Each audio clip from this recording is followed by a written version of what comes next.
really excited to be back in Cambridge, where I was fortunate enough to study and live for a number of years.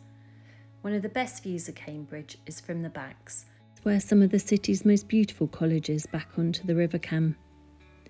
Watching the punts drift by, it's easy to see why generations have fallen in love with this city. It's worth paying to enter a college just so you can sit by the river and let the world slow down for a while.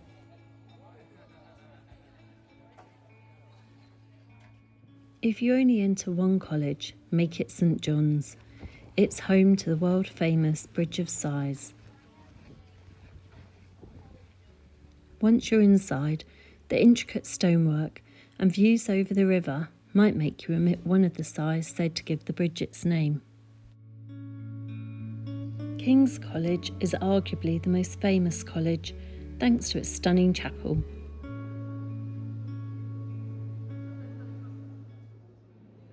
My teenage daughter couldn't quite believe the scale of the place. Only the Sistine Chapel in Rome is larger. Stained glass windows and fan-vaulted ceilings are breathtaking. Opposite King's, you can find the Corpus Clock fascinating tourists. The giant grasshopper on top is a chronophage, a time eater if you know your ancient Greek. It eats the seconds passing, and instead of clock hands, blue LED lights denote the time.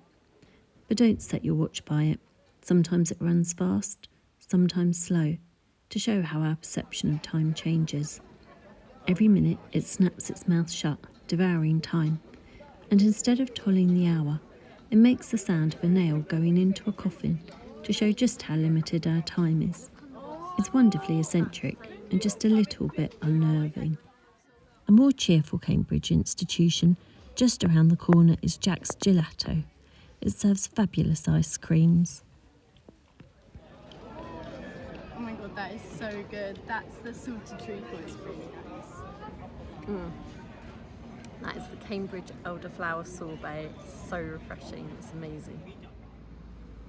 For a sit down, you could hire some bikes and cycle to Grantchester Meadows, take in a student performance at the ADC Theatre, or do that most Cambridge of things and go punting. Or even better, have someone do the punting for you. Oh, Bridge of Sighs. I don't know in Italian, sorry. Has anyone who's been to Venice, do you think this looks the same as the one in Venice? Oh, not really. Yeah. Yeah? 1441. Cambridge looks completely different from the river, and it's a lovely way to take in the Backs and learn more about the colleges. The eagle is the only bit that isn't symmetrical. If it was symmetrical, it faced straight ahead. Here it faces left. The reason is supposedly that St John's and Trinity hate each other. So much so that John's had built their eagle facing away from Trinity land to say that they can't even bear to look at them. And if all this isn't British enough already, there's even a Pimm's punt serving the quintessential British summer drink. You pass under all the bridges. Although I'm never sure about the mathematical bridge, it's made entirely of straight wooden timbers to still look curved, but tries just that bit too hard. After a time, you stop watching the buildings and start to notice the wildlife and willows reflected in the water. Even after all of this, Charles still said he wants to be treated like a normal student. However, on his very first... Afterwards, there are lots of opportunities for shopping, but make sure you get the hat in the light green Cambridge colour if you want to look authentic.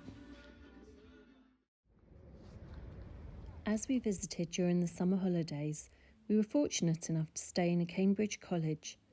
We had a basic student bedroom with a stunning view of the grounds. There were tea and coffee making facilities, an ensuite shower room and breakfast included. We loved sitting by the flowers. For one evening, it felt like being Cambridge students with the college all to ourselves.